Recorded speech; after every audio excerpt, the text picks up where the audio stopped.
Bless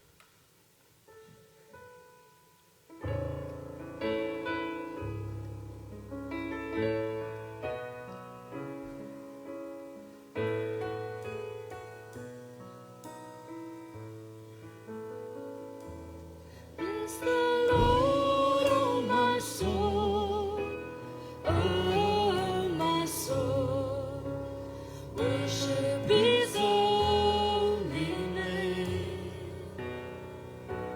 Sing like never before, oh my soul, I worship Your holy name.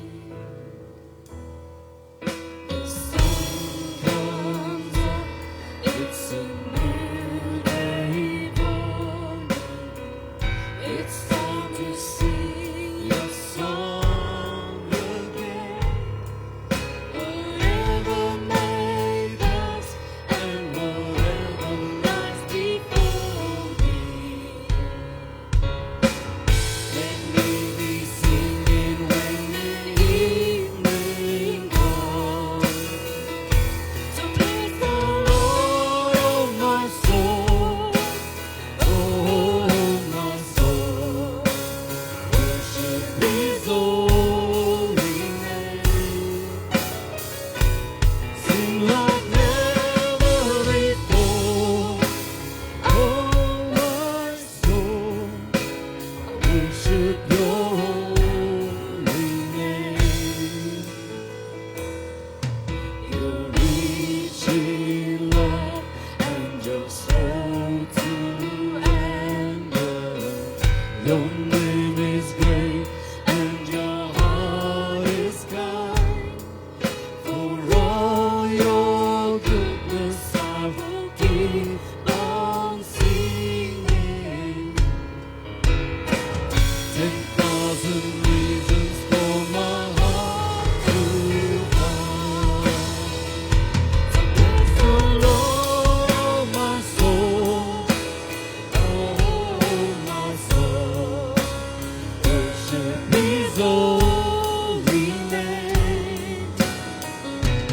Sing like never before, oh my soul, I worship Your holy name. And on that day when my strength is failing, the angels near and my time has come, still my soul will sing Your praise unending. 10,000 years and then forevermore.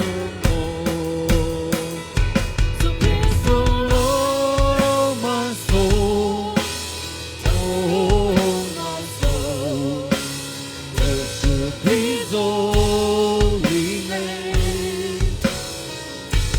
Sing like never before, oh my soul, I worship Your holy name. Lord, I worship Your holy name. Lord, I worship Your holy name.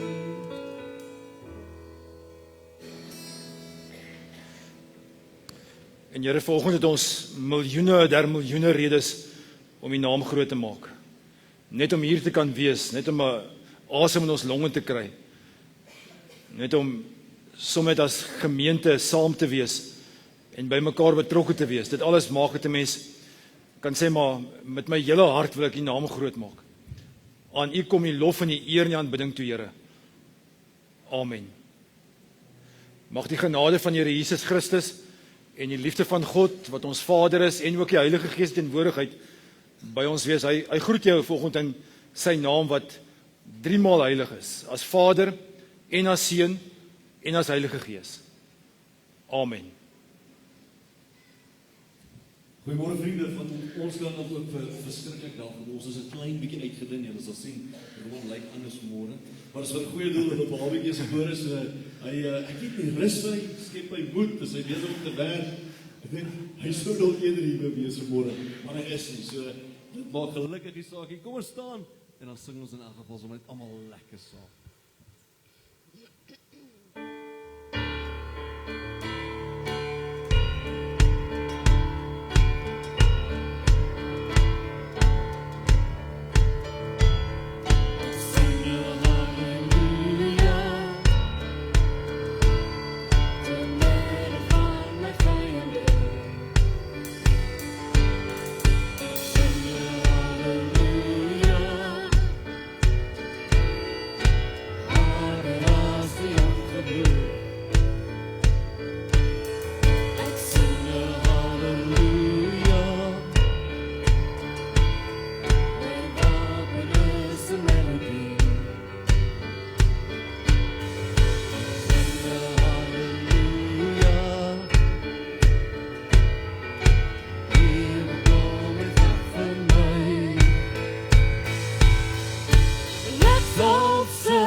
gereed wees vir die een wat kom. Ek wil gereed wees vir die bruidegom. Ek wil gereed wees as hy ons kom haal. Ek wil gereed wees as Jesus my kom haal. Ek wil gereed wees vir sy koninkryk. Ek wil gereed wees as hy my wil gebruik. Ek wil gereed wees om op te staan vir sy koninkryk, vir sy heiligheid, vir sy grote naam. Oh, my, net soos die wolk.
my soul, my Savior God to thee.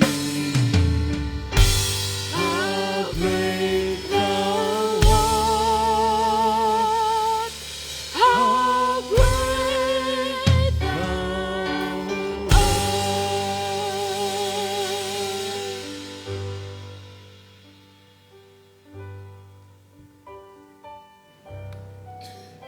Die hele skepping roep dit uit dat U groot is. Ons sien U vingerafdrukke in die skepping, ons sien U werk in die skepping. En in ons lewens. En die ouens langs ons se lewens. En in ons land se lewens. En ons weet U is hier en U is teenwoordig en U is besig met ons. Rus ons dan toe, Here, om hierdie werk te kan voortsit wat U vir ons kom gee het. Hoe groot is U? Amen.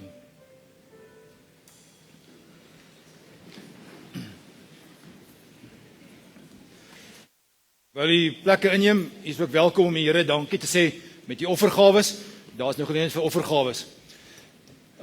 Laas nag het iemand kom kuier hierso by die gemeente en die koperpyp wat bo op die badkamers is gesteel. So die aircons werk nie, die pyp wat ons wat toevoer vir die aircons moet gee is gesteel.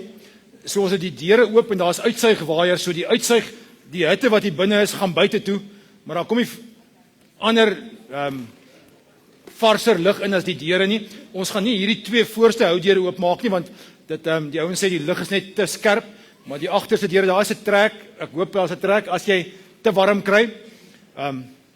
Volgende week is die aircons weer reg. Goed.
Goed, ek en Roan het gesê ons sal beurte maak om hier voor te staan. Ons borse is ewe breed oor die klein ding. Hierdie week is dit my beurt, volgende week is dit sy beurt, dan kan hy weer staan en behoort dit weer plek te wees vir ons albei op die gelyk op die stage. Ja, dis wonderlik, klein Joshua's vroeër die week gebore. Hy is nog in die hospitaal, hy is nog in neonatal vir 'n dag of 2, 3, maar dit gaan goed. Nadia is al by die huis, so ons is regtig waar verskriklik bly. Dankie vir almal se gebede en se gelukwensings en ons waardeer dit verskriklik baie. Ons is in ons reeks oor wat volgende week klaarmaak met ek gaan nie meer nie of ek gaan nie weer nie. En ons is 'n hele klomp goed gesê dat ons nie meer gaan doen nie. Vandag gaan ons sê ons gaan nie meer alleen wees nie. Volgende week, dalk is so 'n nota. Volgende week gaan ons sê ons gaan nie meer bang wees nie. En ek dink is 'n belangrike inleiding vir 'n preekreeks bietjie later in die kwartaal wat ons juis gaan gesels oor die buzzword daarvoor is anxiety. Is hierdie angstigheid wat in ons leef wat so kenmerkend van ons hele samelewing is. Eintlik het dit 'n flipside siekte. Die een kant is anxiety, die ander kant is depressie. En hulle is so aan weerskante van dieselfde muntstuk.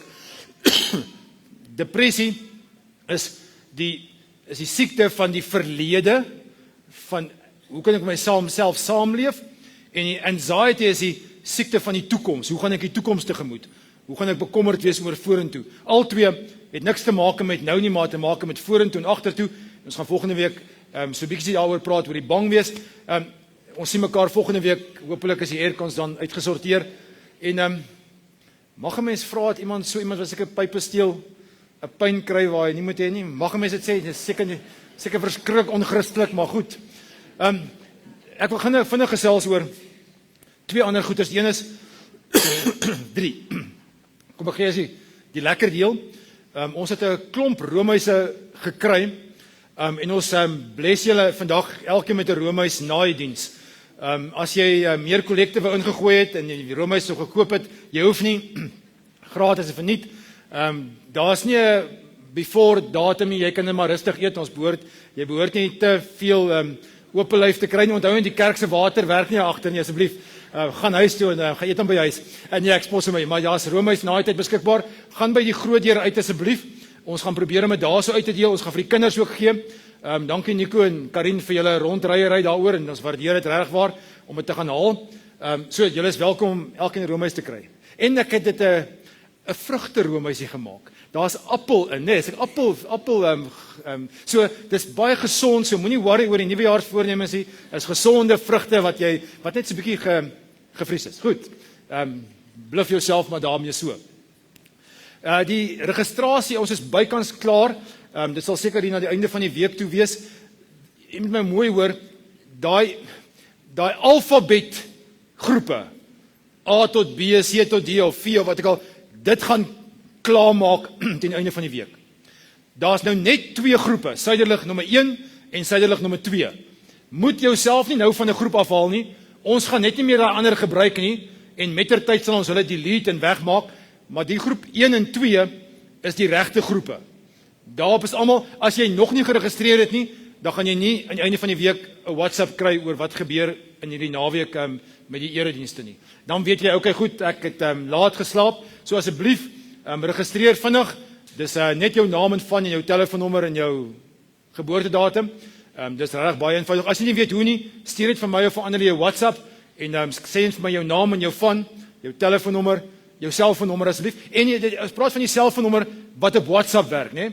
Ons wil graag jou op WhatsApp mee gesels. So baie mense het 'n telefoonnommer en nog 6 ander WhatsApp nommers, maar die een wat jy nou gebruik, gee vir ons daai asseblief en jou verjaarsdag. Dankie. Dan 'n heel laaste opmerking gaan oor die Bybelvertalings. Ek is jammer dat dit lyk my die internet was gevlat geweest oor 'n klomp tekste wat ons kon sê uit die Bybel sou uithaal. Asof daar iewers 'n groepie mense is wat besluit, ons is nou lus om 'n bietjie hierdie teks uit te haal en hierdie teks uit te haal en hierdie in buite sit en hierdie te verander. Kan ek net gou vinnig ietsie daaroor sê? In Afrikaans, onthou ons taal is nog baie jonk. Ons eerste Bybelvertaling kom van 1933 af. So dis bykans nog nie so 100 jaar oud wat die Afrikaanse Bybel in Afrikaans is nie. Dit was die eerste vertaling en hy is so 'n bietjie gealter na 1953 vertaling. So die twee is die ou vertaling wat ons as die ou vertaling geken het.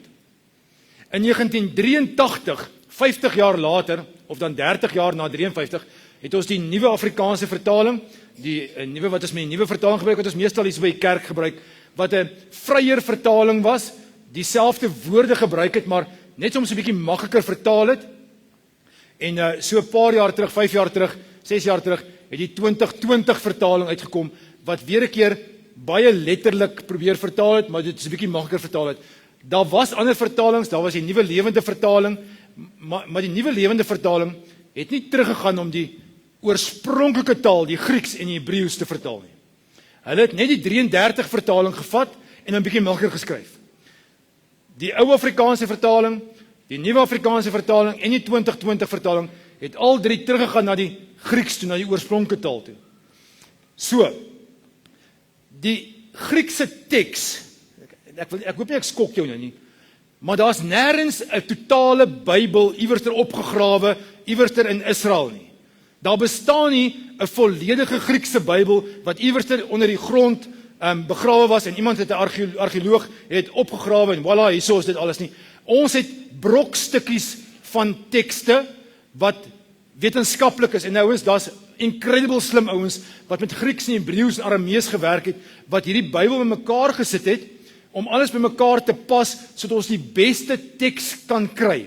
Maar nêrens het ons die hele boek Romeine iewerster opgegrawe nie of die hele boek Hebreërs nie. Die ouens het verskillende tekste bymekaar gesit, die Alexandrynse teks en die Byzantynse teks en 'n klomp tekste om te kyk hoe kan ons die naaste aan die regte Bybel kom, want onthou daai ons het met die hand dit oorgeskryf. Dit was op perkamentrolle en op stukke velle en dit was nie so 'n grand papier en digitale tegnologie wat ons het nie. Nou het ons nie daai oorspronklike teks nie, dan moet ons gaan soek die hele tyd na die beste teks.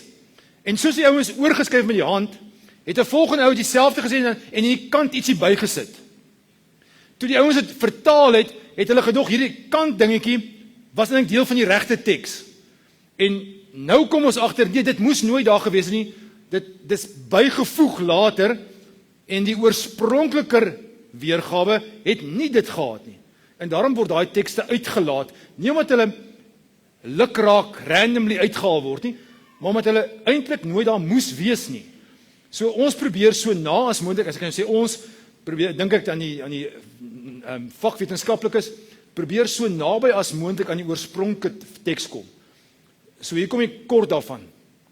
Wat ons vandag in die 2020 vertaling en ek dink die 83 vertaling het, is die beste teks wat ons op hierdie stadium kan hê.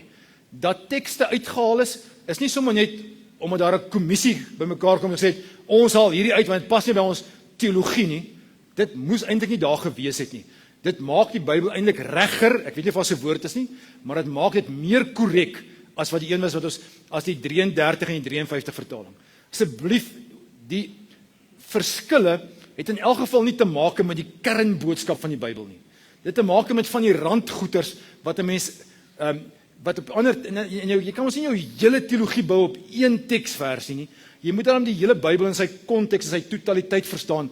Anderster gryp ons na strooihalmpies wat dan net nie die waarheid is. So ek weet dis elke jaar ten minste een keer 'n jaar kom daar so 'n vlaag van ouens wat sê, die NG Kerk het hierdie ding." Dis nie die NG Kerk nie, dis dwars deur die wêreld word hierdie vakwetenskaplikes, die Griekse vakwetenskaplikes bymekaar geroep en trek hulle dit saam en probeer hulle regtig so na as moontlik kom. So asseblief, wees rustig. Die Bybel wat ons vandag gebruik is regtig so na as moontlik aan korrek. Dit gaan waarskynlik gebeur dat ons 50 jaar ons nuwe opgrawings gehad het, wat ons nuwe tekste kry of ander tekste wat ander klemme het of ander inskrywings wat nie in die Bybel moes wees nie.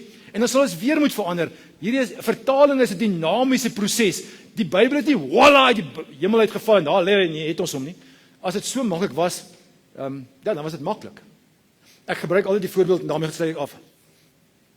As jy die woordjie, die dorp se naam Put Sonder Water hoor, dan hoor jy hierdie dorpie wat niks water het nie, nee. Die put is sonder water. Maar eintlik kom die dorpie se naam van Puts onder water. Eintlik kom die dorpie se naam van daar was te veel water.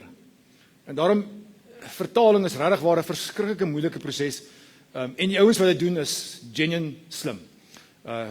Hulle doen dit met die leiding van die Gees en met hulle intellek op 'n fenominale, so moet asseblief op sleeptou geneem word, en ek wil sê. Reg? Reg so? Goed. Lees jou Bybel, bid elke dag. Waar is die band? Goed. OK. Ek weet nie van julle nie, maar vir my voel dit baie keer of die lewe of hierdie die manier is hoe ek survive. Dit voel vir my, ek klim in die bokskruit elke liewe dag en ek moet houe trotseer. Ek het 'n paar skills geleer, so voel ek. Ek weet van boks eintlik bitter min, ek was nog nooit in 'n bokskruit gewees myself nie, maar die lewe is my so halwe bokskruit.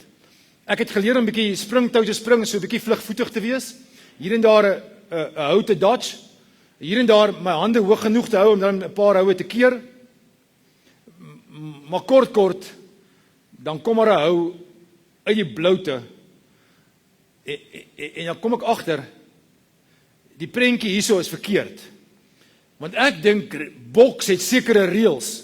Jy mag nie agter die kop slaan nie, jy mag nie met die kop slaan nie, jy mag hom nie onder die beld slaan nie, maar dan toe kom ek agter, dit lyk vir my die lewe werk soos UFC. Wat skop en slaan en stoei en wherever hulle kan, ek dink mag hulle byt. Maar dit voel vir my daar's net nie ophou, daar's nie keer nie. Dit voel vir my die lewe slaan my van alle kante af. En ek dink nie ek is alleen nie. Ek dink ons almal sit daarmee. Ons almal sê, maar ek is in hierdie, en ek is nie 'n groot ou wat 20 jaar terug se geestelike oorlogvoering, onthou julle daai ding en almal gesê, jy moet geestelike oorlogvoering. Ek dink nie daai goed, maar dit voel vir my of 'n oorlog is niks te maak met geestelike goed nie, maar te maak met beestelike goeters, vleeslike goeters. Of ons mekaar grind. Ons het net nie 'n plek vir ander ou onder die son nie. Ja, ek weet nie of julle al die rapport gelees nie, ek hoor nou maar net tussen Steenhuisen en Zille is daar ook 'n geveg, 'n boksgeveg. Maar 'n boksgeveg waar elkeen in sy eie hoek staan en sê, ek praat nie met jou nie. En ek praat nie met jou nie. 2 maande lank al, sê die rapport. En blaai jy om en sien jy daar's nog ander ouens wat het met dokters beklei. En dan sien jy daar's nog ander ouens, hier's 'n klompie doppers hierso by ons in die kerk. Hoor as die doppers sê, nee, vrouens mag nie hier kom staan en preek nie. Hulle mag nie as ouderlinge word nie. En die NG Kerk en die Hervormde Kerk sê, maar dis nie reg nie, dit moet reggemaak word. En die dopper sê, no ways, ons los dit uit. Vrouens, nie amp nie. En dan kom die ouens in Linden gemeente en sê, nee, maar ons het ouderlinge al lank al 20 jaar. Ons gaan julle nou afhaal nie. Hulle is deel van ons gemeente se groei. En so gaan ons aan om te beklei en te beklei, en dan beklei ons in ons gesinne. Daar's waarskynlik die grootste en die ergste rusie. Mans en vrouens, nee, hulle fight nie meer nie. Hulle het al opgehou. Daar gebeur net niks. Elkeen in sy hoekie en nou en dan staan ek op en dan gee ek so lekker opstopper en dan gaan stuk in my hoekie. En as ek so dink ek gaan koffie maak, dan slat my vrou my met die pan met die kop. En met haar woorde. Met haar nie daar wees nie. Met haar stilswye. En so fight ons gedurig. So iewerste moet ons hierdie spil breek. En nou is daar 'n grand woord wat in die bestuurswetenskappe nogal na vore kom, en dis dat ons sosiale kapitaal moet hê, social capital. Jy moet om jou 'n inner circle mense bou wat jou kan laat beter wees. En dis crucial.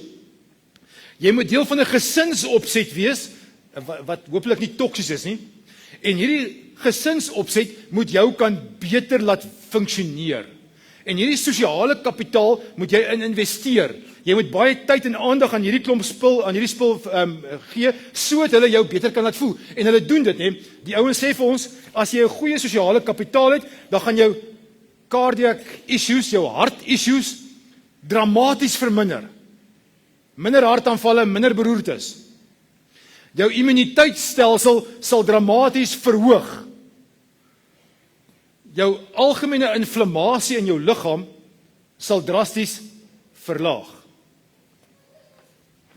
Dis so goed as jy 'n roker is, 15 sigarette minder per dag te rook. net bloot hierdie mense rondom jou te hê. Dit verleng jou lewe, sê die mense met tot 15 jaar. Mense wat alleen, eensaam in isolasie is, gaan vinniger dood. Mense wat 'n sosiale kapitaal opgebou het, leef langer. So, ons moet in die Bybel uitkom, nee. Want die Here het dit geweet. Hy het ons so gemaak, dat hy vir ons gesê het, in jou netwerk het jy mense nodig rondom jou. So ek gaan met julle saam lees uit Handelinge uit.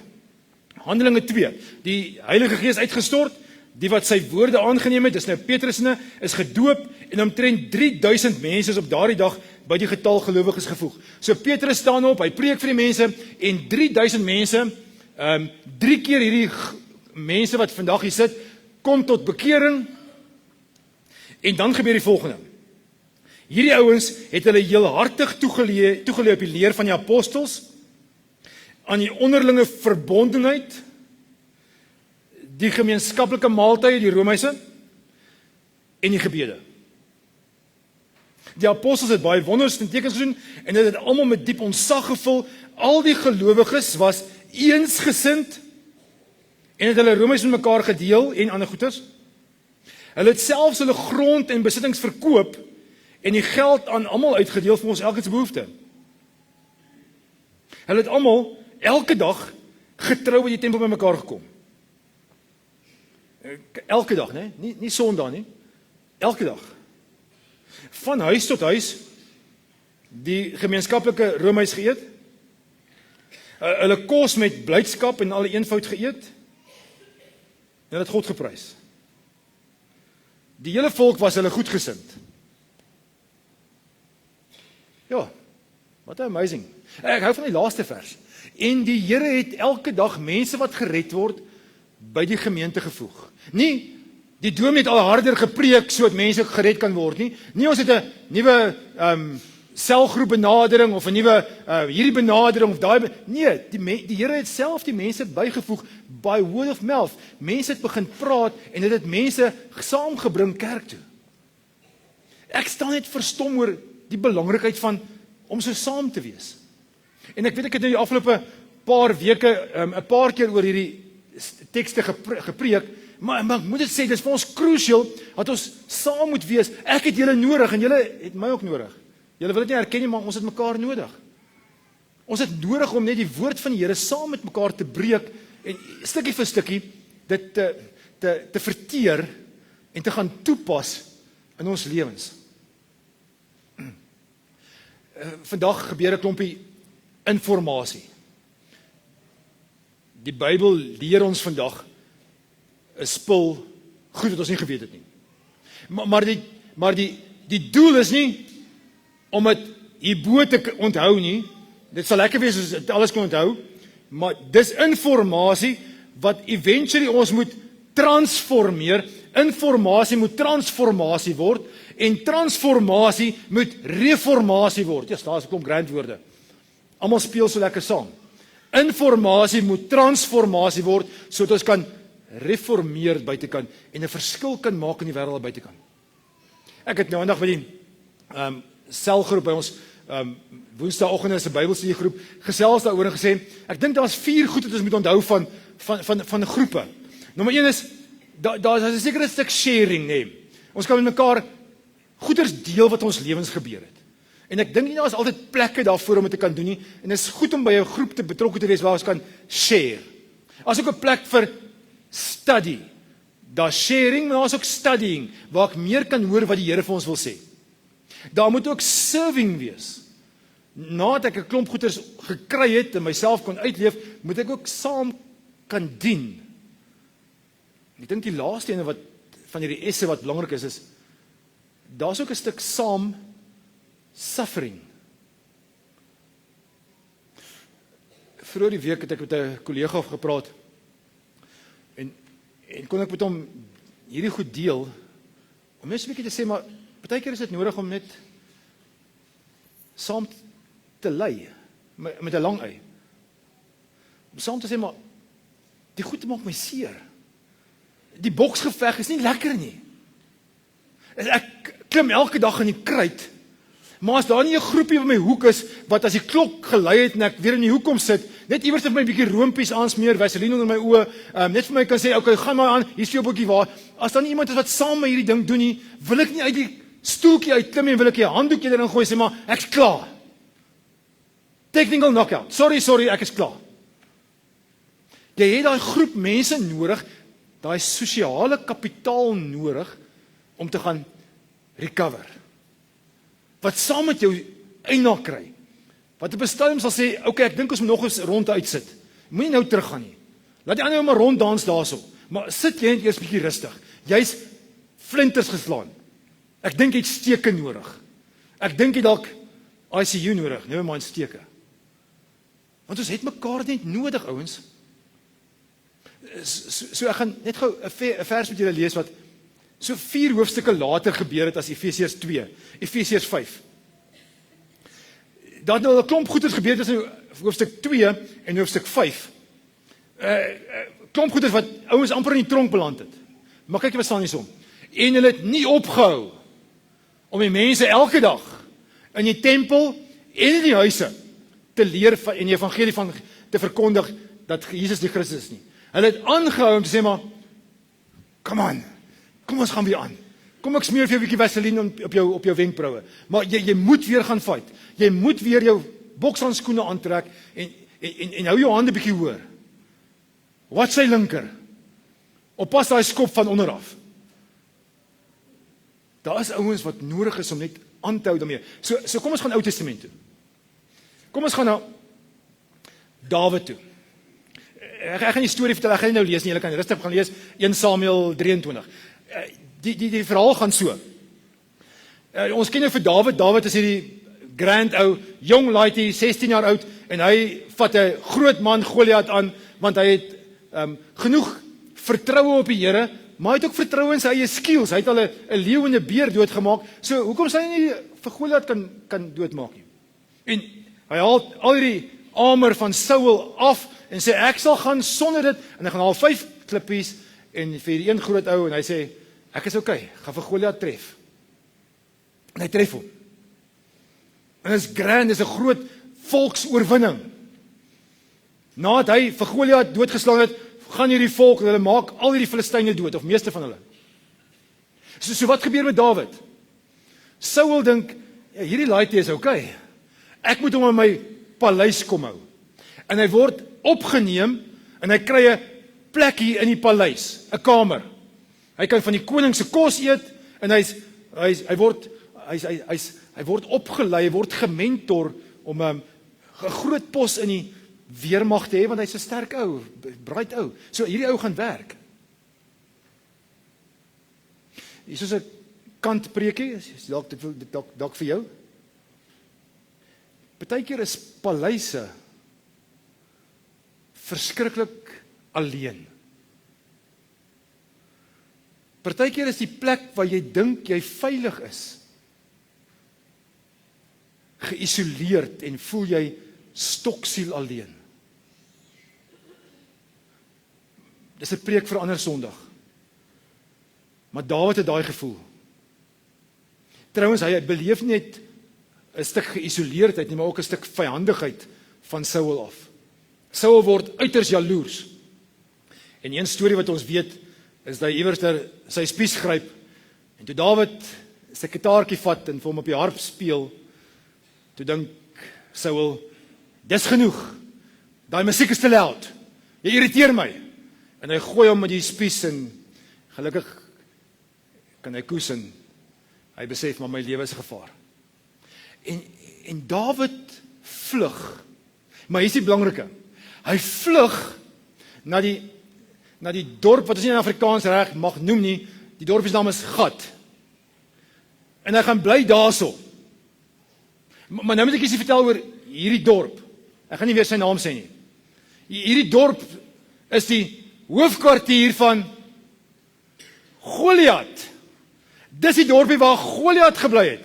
So dink jouself in, jy gaan nou, en jy gaan bly in die dorp van die ou wat jy doodgemaak het. Hoe vriendelik kan daai mense met jou wees? Nie baie vriendelik nie.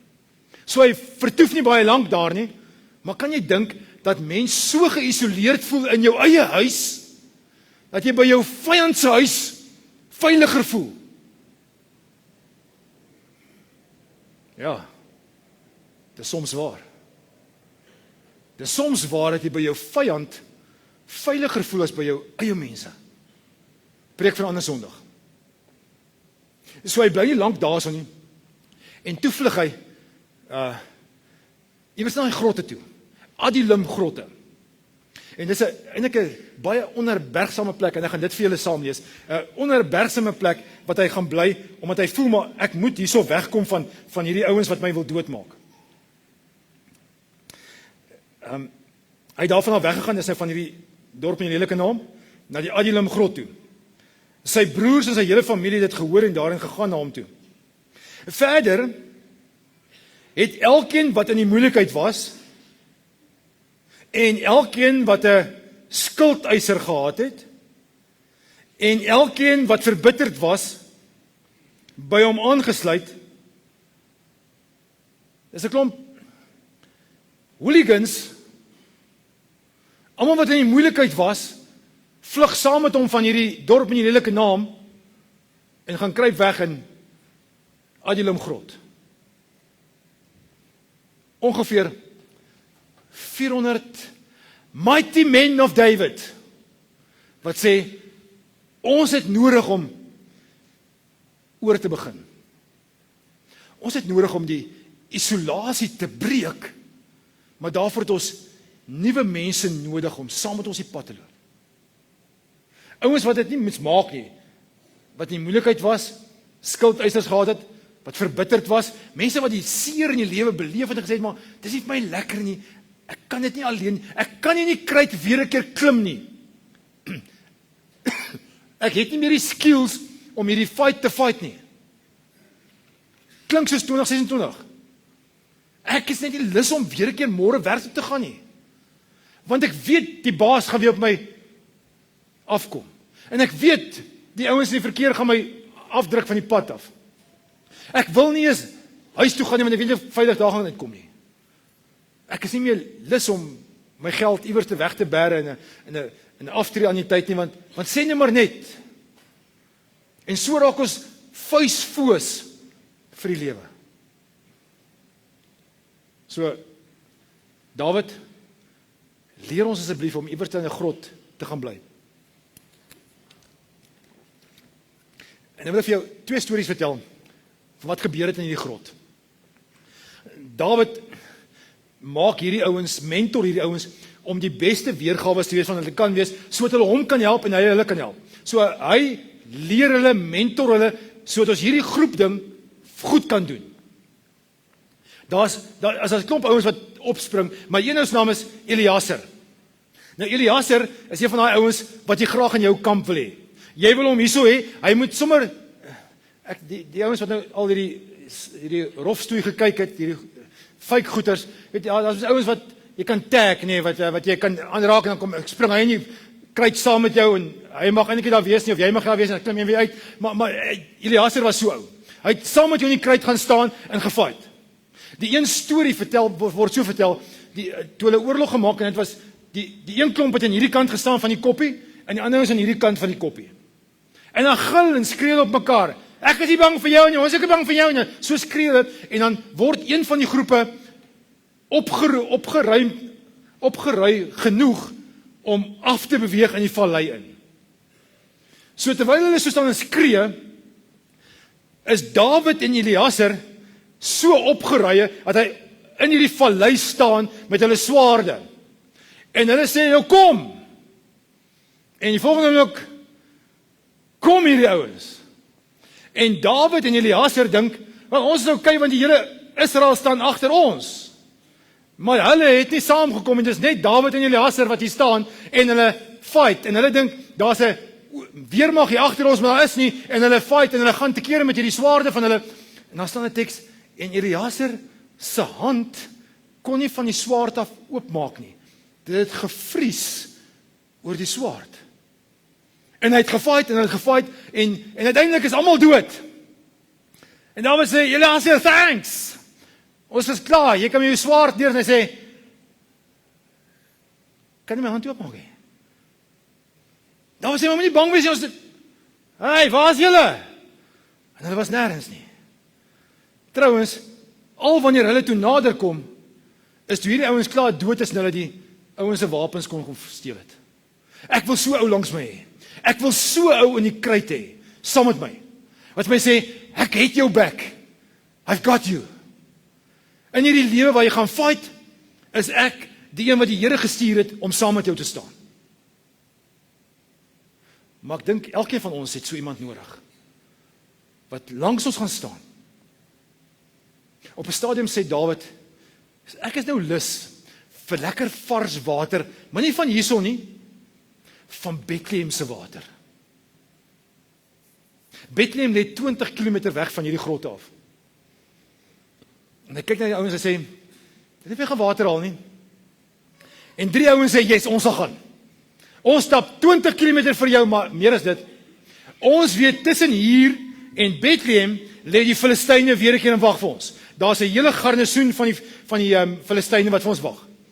En hulle sê, ons koning, ons groepleier het gesê, hy soek water, ons gaan van water kry. En hulle fight, hulle weg oop deur die Filistyne, gaan haal water, fight hulle weg terug, maak 'n klomp ouens dood, gee vir Dawid water. En hier so gebeur die mooi ding. Dawid vat die water. Dankie. En hy gooi dit op die grond uit. Wat op dese aarde doen hy? Hy skimp vir water, hy kry die water by sy manskappe wat aan sy kant is. En hier is die mooi van hierdie teks. Dawid sê, hierdie ouens is my so kosbaar. Ek is nie die koning waardig om hierdie goed te drink nie. Hierdie behoort aan die Here. En dis kom dit op die grond uitgooi. Want die aarde behoort aan die Here en die volheid daarvan. Hy sê, hierdie ouens wat aan my kant is, maak my sterk, want hulle het iets van God in hulle om dit te doen. So kom ek gee 3 reëls van groepe.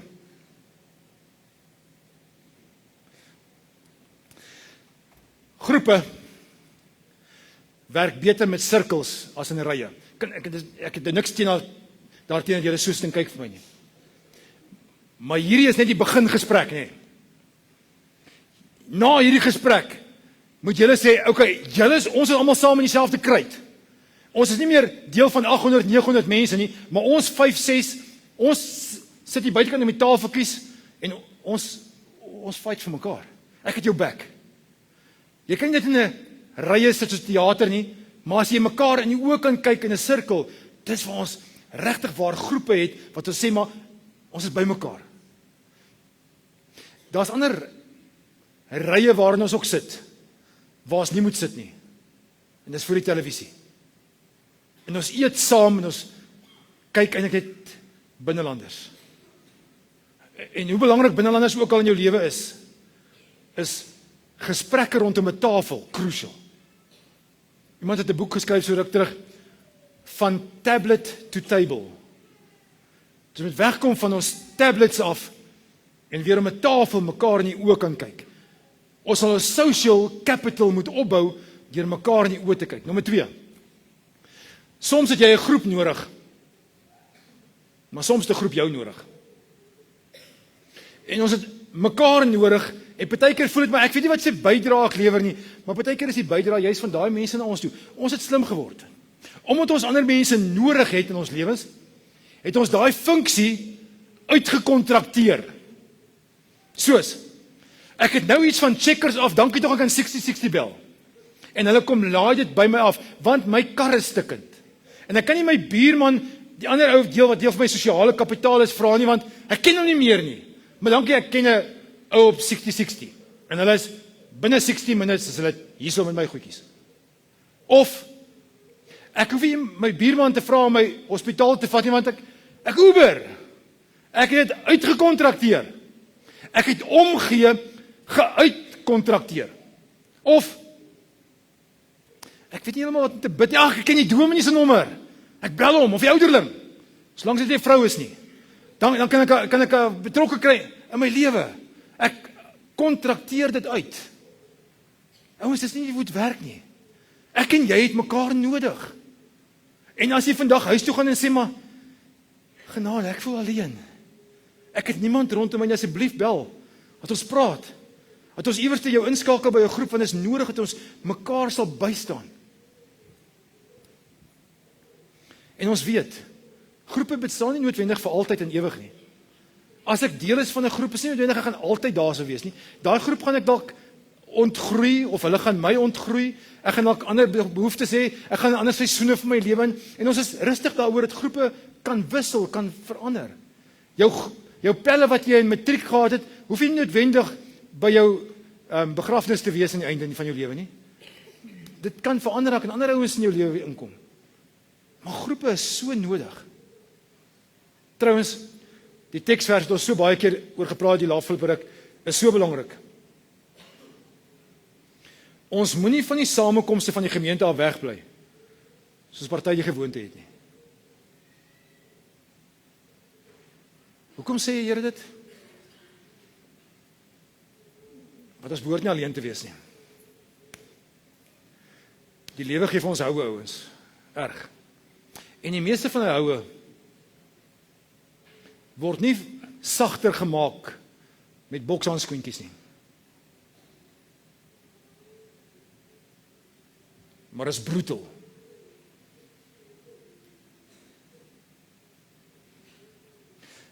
Here, dankie dat jy dit kom ligter maak, dat jy ons gebruik om in mekaar se hoeke in te klim en te sê, maar ek kan sien, jy vat houe, jy vat sla. Maar ek wil by jou wees om jou, dalk het vir jou 'n Energite in jou hand te stop.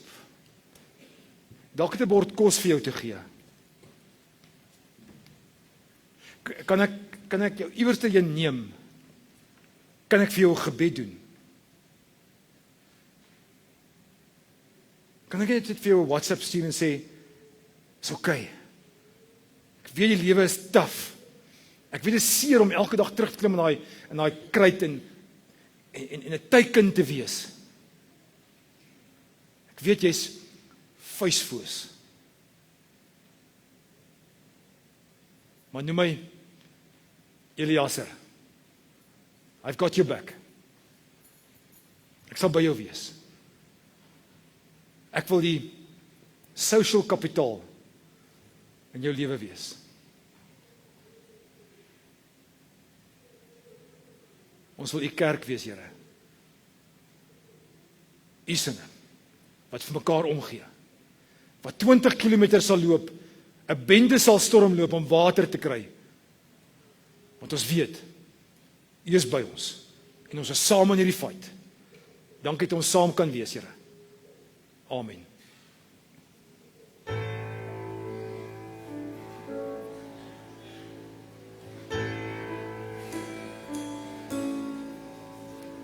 When the whole wide world feels crazy, like it's ripping at the seams, and the lies keep growing louder, with chaos threatening, and the weight upon my shoulders is too much for my soul. Would you help me to remember those words from long ago? Jesus loves me, this I know, for the Bible tells me so. Little ones to him belong, they are weak but he is strong. When I look into the mirror, and all that I can see is a million imperfections just staring back at me. When I feel like I'm abandoned, all alone and left behind, help me know you'll never leave me.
Jesus loves me, this I know.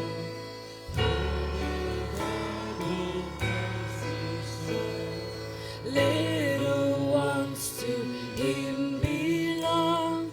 They are weak, but he is strong. Yes, Jesus loves me. Yes, Jesus loves me.